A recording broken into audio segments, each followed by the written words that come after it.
Welcome to RMK news. నేను సుధా. బులెటిన్ల ముందుగా headlines.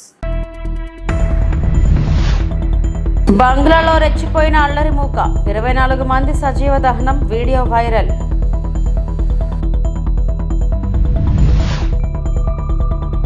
జనసేనలోకి Visakha YCP కార్పొరేటర్లు, పవన్ కళ్యాణ్ కీలక వ్యాఖ్యలు.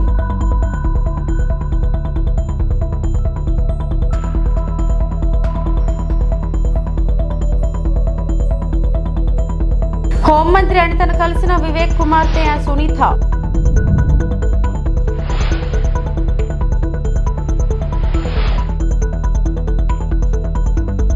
బంగ్లాదేశ్ రణరంగంగా మారింది. అక్కడ నెలకొన్న రాజకీయ సంక్షోభం నేపథ్యంలో అరాచక శక్తులు పేటరేగిపోతున్నాయి. దేశవ్యాప్తంగా బేభత్సం సృష్టిస్తున్నాయి.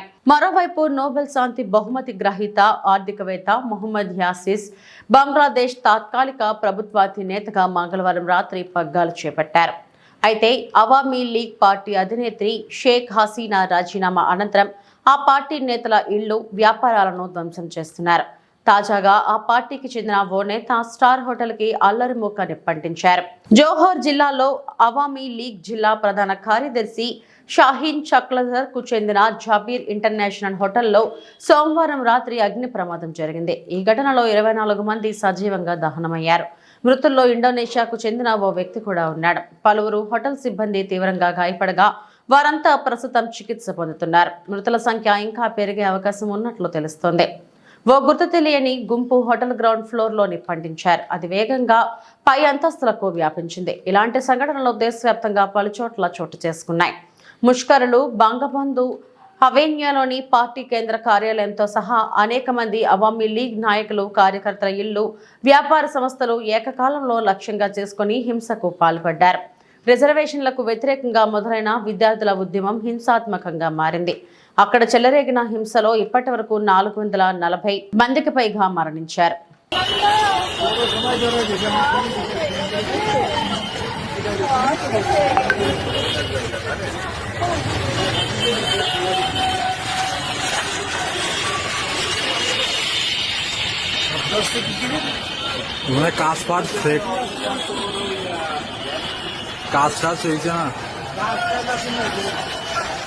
విశాఖ వైసీపీ కార్పొరేటర్లు జనసేనలో చేరారు. వారిని పార్టీలోకి ఆహ్వానించిన జనసేన పార్టీ అధ్యక్షుడు పవన్ కళ్యాణ్ చేరికల సందర్భంగా డిప్యూటీ సీఎం పవన్ కళ్యాణ్ కీలక వ్యాఖ్యలు చేశారు. ఎన్నికల తర్వాత మొట్టమొదటి రాజకీయపరమైన చేరికలు ఇవి అని ఆయన అన్నారు. నాకు ఎంతో ఇష్టమైన విశాఖ నుంచి పార్టీలోకి చేరికలు మొదలు కావడం ఆనందంగా ఉందన్నారు. రాష్ట్ర అభివృద్ధి, ప్రజల సంక్షేమమే కూటమి ప్రభుత్వ లక్ష్యమని పవన్ స్పష్టం చేశారు. పార్టీలో కొత్తగా చేరిన నాయకులంతా రాజకీయంగా ఎదగాలని కోరుకుంటున్నా. పార్టీ కోసం కష్టపడిన జన సైనికులు వీర మహిళలతో మమ్మేకమై ముందుకు వెళ్లాలి. రానున్న కార్పొరేషన్ ఎన్నికల్లో కూటమి తరపున బలంగా విజయం సాధించే విధంగా అంతా కృషి చేయాలి. విశాఖలో పొల్యూషన్ ఆడిట్ నిర్వహిస్తాం. విశాఖలో కాలుష్యం సమస్య చాలా ఎక్కువగా ఉంది. దేశంలోనే వాయు, జల కాలుష్యం ఎక్కువగా ఉన్న నగరంగా ఉంది. కార్పొరేటర్లుగా మీ అందరిపై కాలుష్య నియంత్రణ మండలి నా పరిధిలోనే ఉంది. ఎక్కడైనా సమస్యలు ఉంటే నా దృష్టికి తీసుకురండి. విశాఖలో పొల్యూషన్ ఆడిట్ నిర్వహించాల్సిన అవసరం ఉందని, విశాఖ రియల్ ఎస్టేట్ సమస్యలు కూడా ఎక్కువగానే ఉన్నాయని పవన్ కళ్యాణ్ పేర్కొన్నారు. 77వ వార్డు నుంచి బట్టు సూర్యకుమార్ గారు.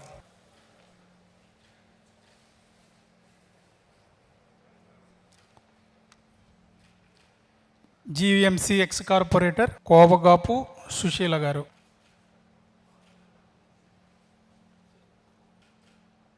శ్రీ కనక మహాలక్ష్మి ఆలయం మాజీ చైర్మన్ చెర్రిపోతుల ప్రసాద్ గారు.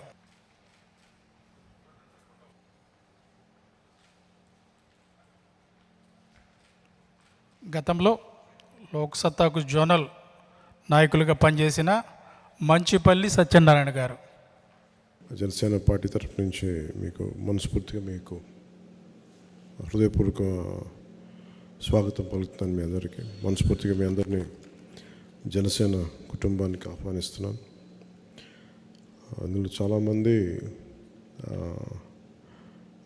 నాకు తెలిసిన వాళ్ళు, ఉదాహరణకి పేడిశెట్టి ఉషశ్రీ గారికి, అలాగే నా స్నేహితుడు ఆనంద్ సాయి గారి కజిన్కి, చాలామంది నాకు వ్యక్తిగతంగా కొంతమంది తెలుసు, పార్టీ పరంగా కొంతమంది తెలుసు. గతంలో జనసేనలో కూడా చేశాను.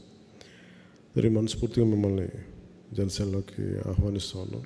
గత దేశంలో కూడా ఎక్కడ లేనంత పొల్యూషన్, కాలుష్యం, వాయు కాలుష్యం కానీ, పర్యావరణ మన నీటి కాలుష్యం కానీ చాలా ఎక్కువ ఉన్న నగరం వైజాగ్ జిల్లా.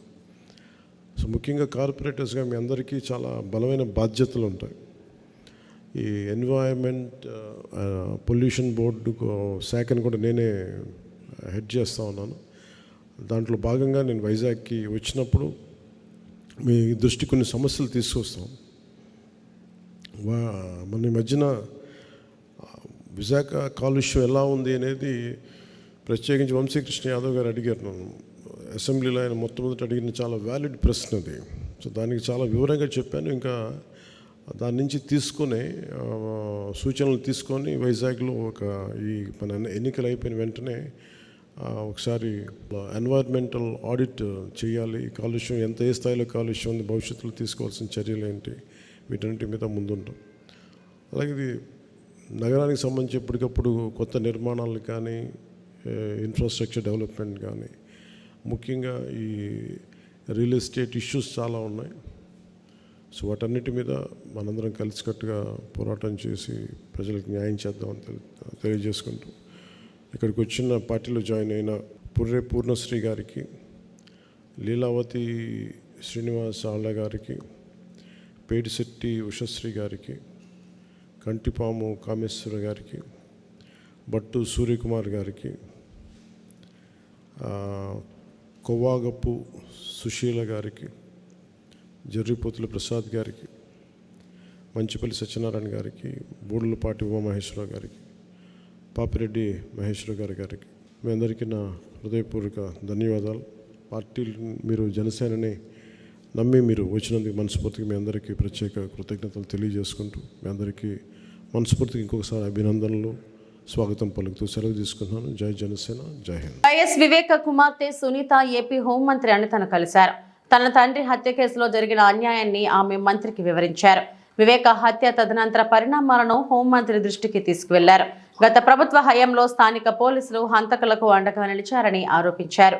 వారిపై చర్యలు తీసుకోవాలని కోరారు. విచారణ సమయంలో కేసును నీరుగార్చేలా వ్యవహరించారని పేర్కొన్నారు. సిబిఐ అధికారులపై తప్పుడు కేసులతో పాటు సాక్షులను బెదిరించారని సునీత హోంమంత్రికి వివరించారు.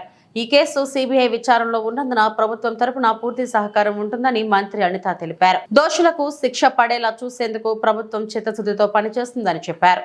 తప్పు చేసిన పోలీసులను వదిలిపెట్టేది లేదని స్పష్టం చేశారు.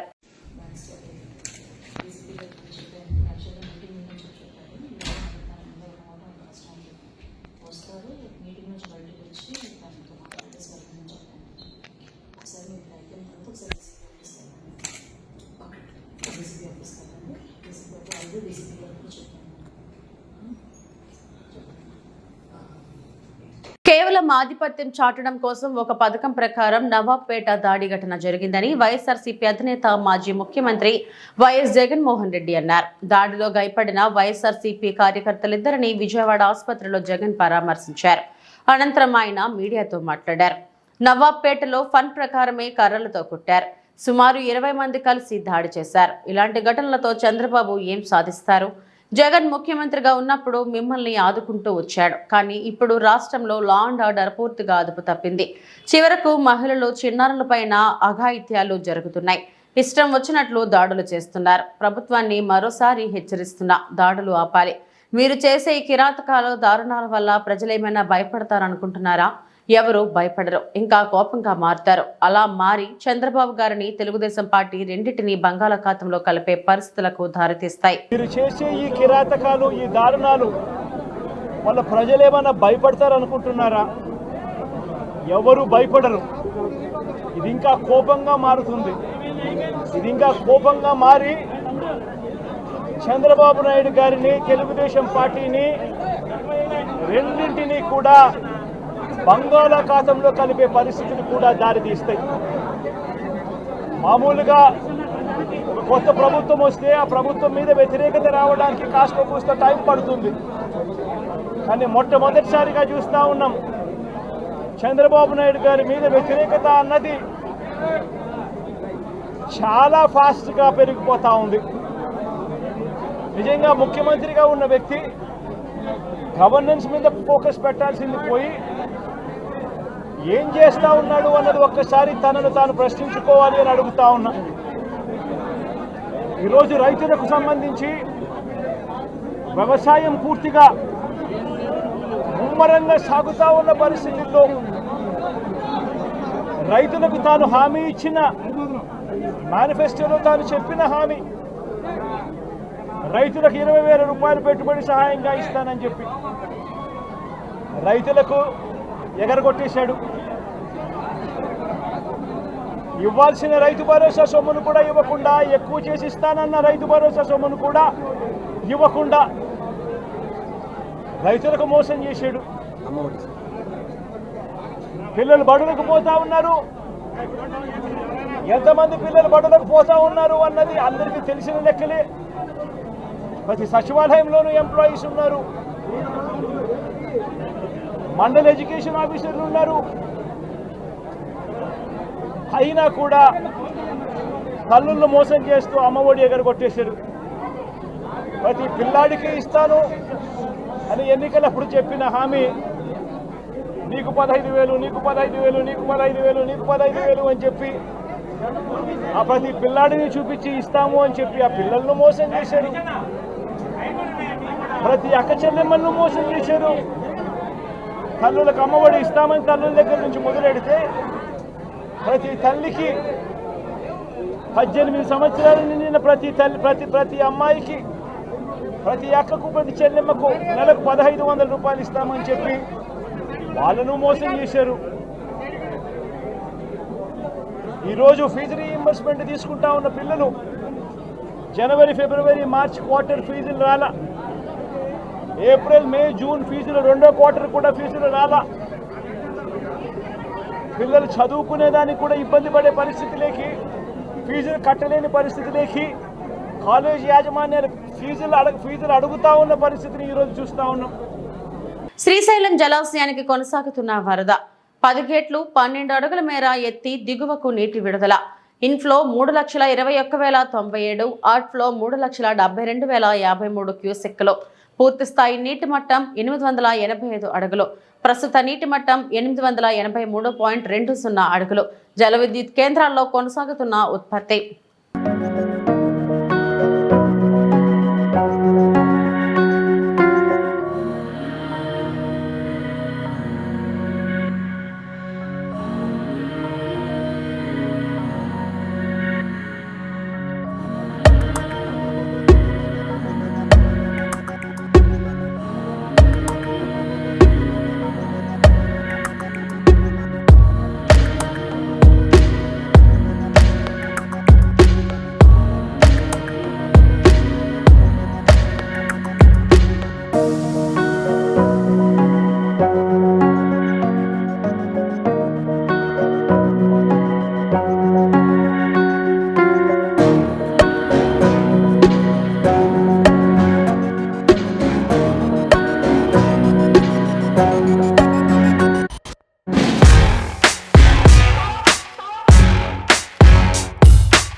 ఈ రోజు సంతోషకరమైన రోజు. రాజధాని ప్రాంతంలో జంగిల్ క్లియరెన్స్ పనులు ప్రారంభమయ్యాయి. ఇక్కడ ప్రజలపై ద్వేషంతో జగన్ రాజధాని ప్రాంతాన్ని నిర్లక్ష్యం చేశాడు. రాజధాని అమరావతిలో అభివృద్ధి పనులు వేగంగా జరుగుతున్నాయని Andhra Pradesh municipal administration, urban development మంత్రి పొంగూరు నారాయణ తెలిపారు. వైసీపీ ప్రభుత్వం రాజధాని ప్రాంతాన్ని పూర్తిగా నిర్లక్ష్యం చేయడంతో అడవిలా తయారైందని అన్నారు. ఎమ్మెల్యే శ్రావణ్ కుమార్ తో కలిసి అమరావతి రాజధానిలో దట్టంగా పెరిగిపోయిన ముళ్ల పొదల తొలగింపు పనులకు బుధవారం ఆయన శ్రీకారం చుట్టారు. వెలగపూడిలో భూమి పూజ చేసి పనులు ప్రారంభించారు.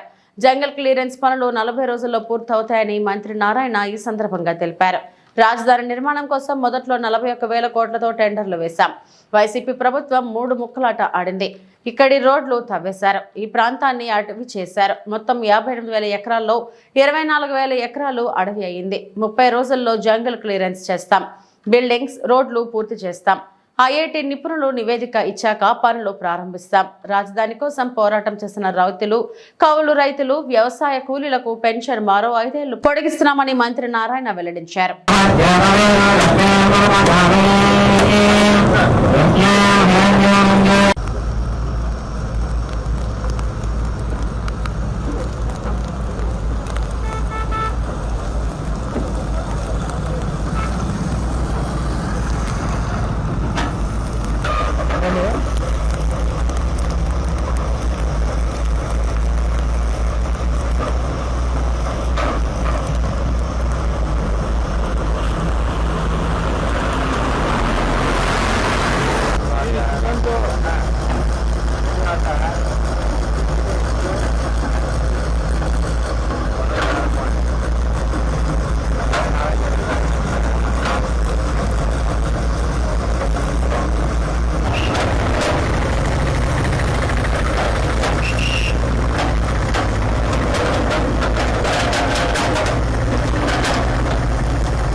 తెలంగాణ భావజాల కార్యకర్త జయశంకర్ జయంతి సందర్భంగా బీఆర్ఎస్ వర్కింగ్ ప్రెసిడెంట్ కేటీఆర్, మాజీ మంత్రులు హరీష్ రావు, గంగుల కమలాకర్, జగదీష్ రెడ్డి, ఎర్రబెల్లి దయాకర్ రావు, రాజ్యసభ ఎంపీలు దామోదర్ రావు, వద్ది రాజు రవిచంద్ర, ఎమ్మెల్యేలు కొత్త ప్రభాకర్ రెడ్డి, కేపీ వివేకానంద, పలువురు బీఆర్ఎస్ నాయకులు ఉన్నారు.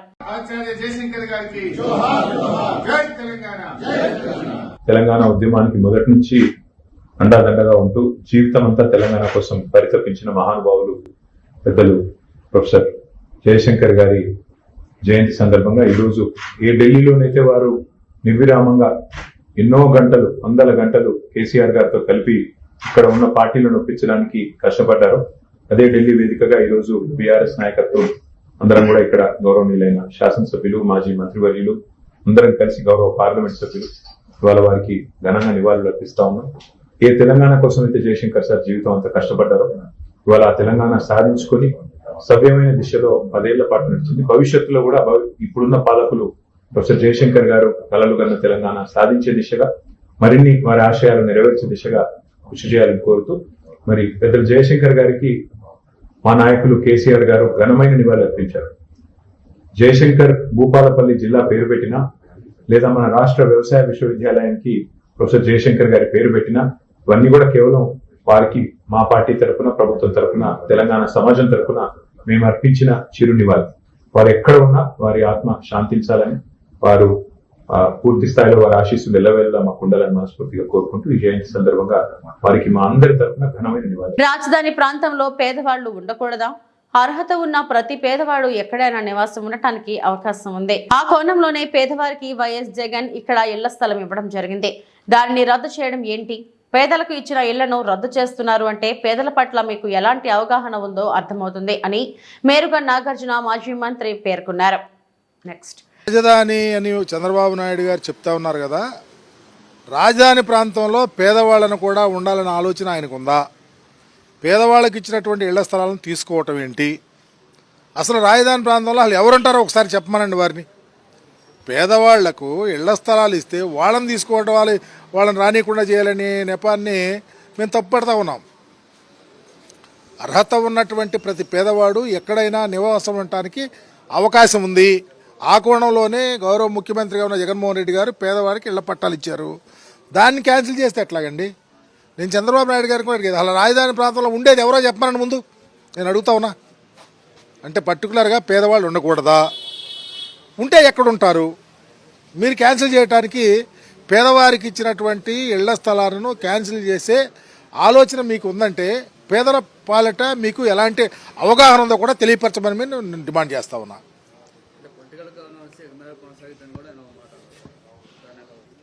అంటే ఒక విషయం అక్కడే తేలిపోతా ఉంది, చంద్రబాబు నాయుడు గారికి జగన్మోహన్ రెడ్డి గారికి మధ్య ఉన్నటువంటి తేడా. అధికారం వచ్చిన తర్వాత ఏ వ్యక్తి అయినా ఈ రాష్ట్రంలో ఉన్న ప్రజలను సమానంగా చూడాల్సిన బాధ్యత ఉంది. వారికి అందాల్సినటువంటి అర్హత ఉన్న ప్రతి ఒక్కరికి వాళ్ళ సక్రమైన పద్ధతిలో ఎవరికైనా సంక్షేమ పథకాలు అందించాలన్నదే ప్రభుత్వ ధ్యేయంగా ఉండాలి. ఆ కోణంలోనే ముఖ్యమంత్రిగా ఉన్నప్పుడు జగన్మోహన్ రెడ్డి గారు పార్టీలు చూడమన్నారు, కులాలు చూడమన్నారు, అర్హతే ప్రామాణికంగా అందరికి అవకాశాలు ఇచ్చారు. అధికారులు కూడా ప్రత్యేకంగా చెప్పారు. కానీ ఈరోజు అలా లేదే. జగన్మోహన్ రెడ్డి గారు పనితరానికి చంద్రబాబు నాయుడు గారు గవర్నెన్స్ మారుస్తూ ఉన్నారు. అయిన వాళ్ళకి అందరం ఎక్కించాలని, కాని వాళ్ళని దూరంగా పెట్టాలన్న ఆలోచనతోనే ఒక కుట్రలో భాగంగా వారు మాట్లాడుతూ ఉన్నారు. ప్రజలంతా గమనిస్తారు. రాష్ట్రంలో టీడీపీ కూటమి అధికారంలోకి వచ్చాక తొలిసారి నిర్వహించిన కలెక్టర్ల సదస్సులో ఎన్నికల ముందు ఇచ్చిన హామీల అమలుపై సీఎం చంద్రబాబు స్పష్టత ఇస్తారనుకుంటే అవేమీ లేకుండానే పరిపాలనలో తన వైఖరి ఎలా ఉండబోతుంది అనేది తేటతెల్లం చేశారని మాజీ మంత్రి కాకాని గోవర్ధన్ రెడ్డి మండిపడ్డారు. ఎన్నికల ముందు ఇచ్చిన హామీలేవి అమలు చేయకపోవడం లేదని ఈ సదస్సులో సీఎం పరోక్షంగా తేల్చి చెప్పారని ఆయన స్పష్టం చేశారు. ఆదాయం పెంచి హామీలను నెరవేరుస్తారని ఎన్నికల ముందు గొప్పగా ప్రచారం చేసుకున్న చంద్రబాబు తానేం చేయబోతున్నాడనేది కలెక్టర్ల సదస్సులో ఒక్క మాట కూడా చెప్పలేదని ఆక్షేపించారు. కలెక్టర్లు విజన్ డాక్యుమెంట్లు తయారు చేయాలని, సంపద సృష్టిపై వారు దృష్టి పెట్టాలని సీఎం కోరడం ఎంతవరకు సబబు అన్న కాకాని అదెలా సాధ్యమని అన్నారు. వచ్చే సెప్టెంబర్ 20 నాటికి తమ ప్రభుత్వానికి 100 రోజులు పూర్తి కానున్న నేపథ్యంలో తన మార్క్ పాలన కనిపించాలని చంద్రబాబు కోరారని, నిజానికి ఇప్పటికే రాష్ట్రంలో చంద్రబాబు పాలన మార్క్ కనిపిస్తుందని మాజీ మంత్రి పేర్కొన్నారు. నారా లోకేష్ రూపొందించిన రెడ్ బుక్ రాజ్యాంగం అమలు చేస్తూ హత్యలు, హత్యాయత్నాలు, దాడులు, ఆస్తుల విధ్వంసం చేస్తున్నారని ప్రస్తావించారు. పేరుకే ఉచిత ఇసుక అని, కానీ అందులో యథేచ్ఛగా దోచుకుంటున్నారని చెప్పారు. పదే పదే ఖజానా ఖాళీ అన్న మాట మాట్లాడుతూ దానివల్ల ఏమీ చేయలేకపోతున్నామంటూ గత తమ ప్రభుత్వంపై నిత్యం బురద చల్లుతున్నారని కాకాని గోవర్ధన్ రెడ్డి దుయ్యబట్టారు. అప్పుడు రాష్ట్ర అప్పులపైన తీవ్ర స్థాయిలో దుష్ప్రచారం చేశారన్న ఆయన వాస్తవానికి మించి చాలా ఎక్కువ లెక్కలు చెప్పారని గుర్తు చేశారు. ప్రభుత్వం ఏర్పడిన తర్వాత మొట్టమొదటిసారిగా కలెక్టర్ల కాన్ఫరెన్స్ నిర్వహించాడు. దీని ద్వారా ఈ రాష్ట్రంలో చంద్రబాబు నాయుడు ఎటువంటి కార్యక్రమాలకు శ్రీకారం చుడుతున్నాడు అనేటువంటి దాని మీద స్పష్టత వస్తుంది అని చెప్పి అనుకున్నాం. ప్రధానంగా ప్రతి ఒక్కరు దేని గురించి ఆలోచన చేశారంటే రాష్ట్ర ప్రజలందరూ కూడా చంద్రబాబు నాయుడు అనేక రకాలైనటువంటి హామీలు ఇచ్చాడు. ఆ హామీలన్నింటినీ కూడా నెరవేర్చేటువంటి దిశగా జిల్లా కలెక్టర్లకి దిశానిర్దేశం చేస్తారు. లబ్ధిదారుల ఎంపిక కానీ, ఏ విధంగా ఈ కార్యక్రమం ఉండాలి, ఈ విధంగా ఇచ్చినటువంటి కార్యక్రమాలను ఏ విధంగా నెరవేర్చాలనేటువంటి దాని మీద చంద్రబాబు నాయుడు స్పష్టత ఇస్తాడని చెప్పని అందరూ ఊహించారు, భావించారు. ఈరోజు చంద్రబాబు నాయుడు చెప్పకనే పరోక్షంగానే హామీలు ఊసెత్తకుండా హామీలేవి కూడా నెరవేర్చలేకపోతున్నామనేటువంటి ఒక పరోక్షమైనటువంటి సంకేతం కలెక్టర్ల కాన్ఫరెన్స్ ద్వారా ప్రజలకు ఇచ్చినట్టుగా మేము అభిప్రాయపడుతున్నాం. ఎందుకంటే చంద్రబాబు నాయుడు గతంలో అనేక సందర్భాల్లో చెప్పాడు, హామీలను నెరవేర్చలేం, ఆదాయాన్ని పెంచుతాం, కాబట్టి ఆదాయం పెంచి హామీలన్నింటిని కూడా నెరవేరుస్తామన్నాడు. హామీలు నెరవేర్చడానికి నువ్వు ఆదాయం పెంచుతానన్నటువంటి మార్గాన్వేషణ కోసమైనా కలెక్టర్ల కాన్ఫరెన్స్లో ఏదన్నా దిశానిర్దేశం చేసావంటే ఆ దిశగా కూడా అడుగులు వేసినట్టుగా కనిపించలేదు. కాబట్టి చంద్రబాబు నాయుడు గారు ఏదైతే చెప్పాడో, ఏదైతే హామీలు ఇచ్చాడో అవి దరిదాపుల్లో అమలు కాలేకపోతున్నాయనేటువంటి భావన కలిగించేటువంటి విధంగా కలెక్టర్స్ కాన్ఫరెన్స్ జరగడం అనేటువంటిది దురదృష్టకరమైనటువంటి విషయం. దాంతోపాటు కలెక్టర్లందరికీ విజన్ డాక్యుమెంట్లు తయారు చేయండి అని చెప్పాడు. సంపద మీద దృష్టి పెట్టండి అని చెప్పాడు. జిల్లా కలెక్టర్ స్థాయిలో జిల్లా కలెక్టర్ ఏమి సంపదన మీద దృష్టి పెడతాడు, ఏమి విజన్ డాక్యుమెంట్ తయారు చేస్తాడు. విజన్ డాక్యుమెంట్ తయారు చేయాలంటే జిల్లాకు సంబంధించినటువంటి అభివృద్ధి ప్రణాళికలు తయారు చేయాలంటే మీరు ఎంత కేటాయిస్తారనేటువంటిది చెప్పకుండా జిల్లా కలెక్టర్కి 5 కోట్లు ఇస్తానని చెప్పినట్టుగా ఈరోజు పత్రికల్లో వార్తలు వచ్చాయి. 5 కోట్ల రూపాయలకి ఏమి విజన్ డాక్యుమెంట్ తయారు చేయాలి ఆయన? అక్కడికి వచ్చేటప్పటికి కనీసం మరమ్మతులకు 5 కోట్ల రూపాయలు చాలు ఈరోజు విజన్ తర్వాత సంగతి. అటువంటి పరిస్థితుల్లో కలెక్టర్ కాన్ఫరెన్స్ అనేటువంటిది మొక్కుబడిగా రాజకీయ పబ్బం గడుపుకోవడానికి ఏదో ఉపయోగపడినట్టుగా మేము భావిస్తున్నాం. ఎందుకంటే ఆయన చెప్పాడు సెప్టెంబర్ 20వ తేదీకి 100 రోజుల పాలన పూర్తవుతుంది. ఆ 100 రోజుల పాలనలో స్పష్టమైనటువంటి మార్పు, చంద్రబాబు మార్కు పరిపాలన కనపడాలి అని చెప్పి 100 రోజుల్లో బళ్ళే ఈ లోపలనే కనపడింది. నిద్రలేస్తే నీ రెడ్ బుక్ ఏదైతే నీ కొడుకు రాసుకున్నాడో అది బ్లడ్ బుక్గా మారిపోయింది. ఎక్కడ పోయినా సరే నిద్రలేస్తే దాడులు, దండయాత్రలు, అవినీతి, అక్రమాలు ఆరితీరిపోయారు శాసనసభ్యులు. కాబట్టి 100 రోజుల పరిపాలనకి ఇంకా దీనిలో పురోగతి సాధిస్తారు. మీరు ఇంకా కొన్ని హత్యలు చేస్తారు, ఇంకా కొన్ని అనైతిక కార్యక్రమాల్లో ఆరితేరిపోయేటువంటి పరిస్థితి ఉంటుందో తప్ప ఈరోజు సంపద మీద దృష్టి పెట్టమన్నారు. సంపద మీద ఎవరు దృష్టి పెట్టాలి? ఎమ్మెల్యేలు సంపద మీద దృష్టి పెట్టాలనా, కలెక్టర్లు సంపద మీద దృష్టి పెట్టాలనా, లేదా ఎమ్మెల్యేలని సంపద మీద దృష్టి పెడితే మీరు వాళ్ళకి సపోర్ట్గా ఉండండి అని చెప్పడమా? తెలియనటువంటి పరిస్థితి. సంగారెడ్డి జిల్లా కాంగ్టి మండల పరిధిలోని తట్కల్ జిల్లా పరిషత్ ఉన్నత పాఠశాలను ఎంపీడీఓ సత్తయ్య, ఎంపీఓ సుభాష్ బుధవారం ఆకస్మికంగా తనిఖీ నిర్వహించారు. ఈ సందర్భంగా ఎంపీడీఓ పాఠశాల ప్రధాన ఉపాధ్యాయులతో పాఠశాల వివరాలను అడిగి తెలుసుకున్నారు. అనంతరం విద్యార్థుల తరగతి గదులను పరిశీలించి విద్యార్థులతో పలు విషయాలపై సంభాషించారు. అధ్యాపకులు బోధించే బోధనలను క్రమశిక్షణతో విని ఎప్పటికప్పుడు పాఠాలను అభ్యసించాలని విద్యార్థులకు దిశానిర్దేశం చేశారు. అనంతరం పాఠశాల ఆవరణలో స్వచ్ఛదనం, పచ్చదనం కార్యక్రమాలను చేపట్టారు.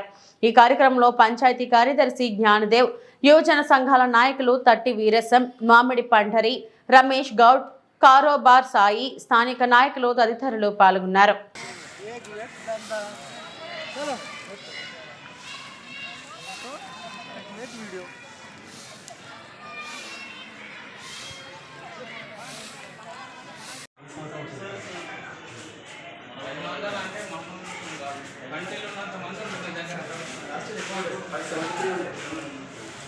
ఇక్కడే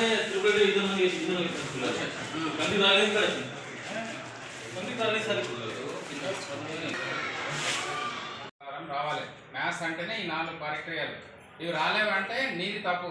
సార్ 10th క్లాస్లో మళ్ళీ గుణకారం చెప్పాడు కదా, ఉన్న సిలబస్ చెప్తాడు. గుణకారం ముందు మీరు ఇవి 4 పరిక్రియలు సొంతంగా కష్టపడి నేర్చుకోని వాళ్ళు మీకు 1వ తరగతి 2వ తరగతి నుంచి చెప్తుంటారు. మరి మీరు నేర్చుకోకపోతే సార్ తప్పు కాదు. కాబట్టి మ్యాథమెటిక్స్లో ఈ 4 ప్రాథమికంగా 4 పరిక్రియలు వస్తే మ్యాథ్స్ వచ్చినట్టే. దానికి మూలాధారం ఏంటి? మ్యాథమెటిక్స్ మూలాధారం ఏంటి? అంకెలు. అంకెలు అంటే ఏంటి? 0, 0, 1, 2, 3, 4, 5, 6, 7, 8, 9. వీటితోనే అన్ని మ్యాథమెటిక్స్ సంబంధించిన అన్ని పరిక్రియలు కానీ సబ్జెక్ట్స్ కానీ నడుస్తాయి. అంకెలు పోయి సంఖ్యలు అవుతాయి, అవునా లేదా? ఆ సంఖ్యలనే లేదా అంకెలనే మనం వాటి మీదనే ఈ 4 పరిక్రియలు జరుపుతాం. కూడిక, తీసివేత, గుణకారం, భాగాలు. ఎక్కాలైనా అవే. ఎక్కాలి నథింగ్ బట్ ఏంటి? ఇవి ఇప్పటివరకు నా బులెటిన్ అప్డేట్స్. నమస్తే.